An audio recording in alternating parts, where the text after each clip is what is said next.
আজ ছিল বিজেপি সরকারের শপথ গ্রহণ অনুষ্ঠান। এই অনুষ্ঠানে উপস্থিত ছিলেন প্রধানমন্ত্রী নরেন্দ্র মোদী, স্বরাষ্ট্রমন্ত্রী অমিত শাহ, রাজনাথ সিং সহ 20টি রাজ্যের মুখ্যমন্ত্রীরা।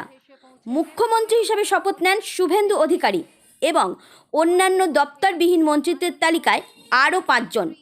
শুভেন্দু অধিকারী ছাড়াও শপথ নেন অশোক কীর্তনিয়া, দিলীপ ঘোষ, অগ্নিমিত্রা পাল, ক্ষুদিরাম টুডু, নিশীথ প্রামাণিক। পরিবেশিত হবে জাতীয় সঙ্গীত, তারপরে অনুষ্ঠানের যে कार्यक्रम রয়েছে আমরা अटल ध्वनि के साथ स्वागत कीजिए माननीय प्रधानमंत्री, परम आदरणीय प्रधानमंत्री श्री नरेंद्र मोदी जी का।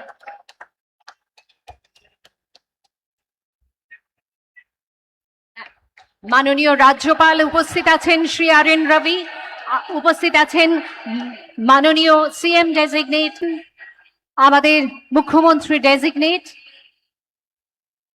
শ্রী শুভেন্দু অধিকারী। আপনাদের সকলকে জানাই আমরা এবার শুরু করতে চলেছি অনুষ্ঠান। আমি শুভেন্দু অধিকারী ঈশ্বরের নামে শপথ করিতেছি যে বিধি দ্বারা স্থাপিত ভারতের সংবিধানের প্রতি আমি অকৃত্রিম নিষ্ঠা ও আনুগত্য পোষণ করিব। আমি ভারতের সার্বভৌমত্ব ও অখণ্ডতা রক্ষা করিব। পশ্চিমবঙ্গ রাজ্যের মুখ্যমন্ত্রী রূপে আমার কর্তব্যসমূহ নিষ্ঠাপূর্বক এবং বিবেকসম্মতভাবে নির্বাহ করিব এবং ভয় বা পক্ষপাত, প্রীতি বা বিদ্বেষ রহিত হইয়া সকল শ্রেণীর জনগণের প্রতি সংবিধান ও বিধি অনুসারে ন্যায় আচরণ করিব।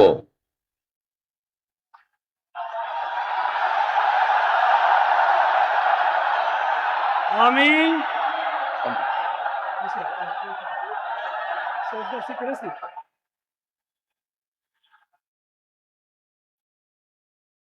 আমি শুভেন্দু অধিকারী ঈশ্বরের নামে শপথ করিতেছি যে পশ্চিমবঙ্গ রাজ্যের মুখ্যমন্ত্রী রূপে যে কোনো বিষয় যাহা আমার বিবেচনার জন্য আনিত হইবে বা আমি জ্ঞাত হইব, তাহা মুখ্যমন্ত্রী রূপে আমার কর্তব্য সমূহের যথাযথ নির্বাহের জন্য যেরূপ আবশ্যক হইতে পারে তদ্গতিকে আমি প্রত্যক্ষ বা পরোক্ষভাবে কোন ব্যক্তি বা ব্যক্তিগণের নিকট জ্ঞাপন করিব না বা প্রকাশ করিব না।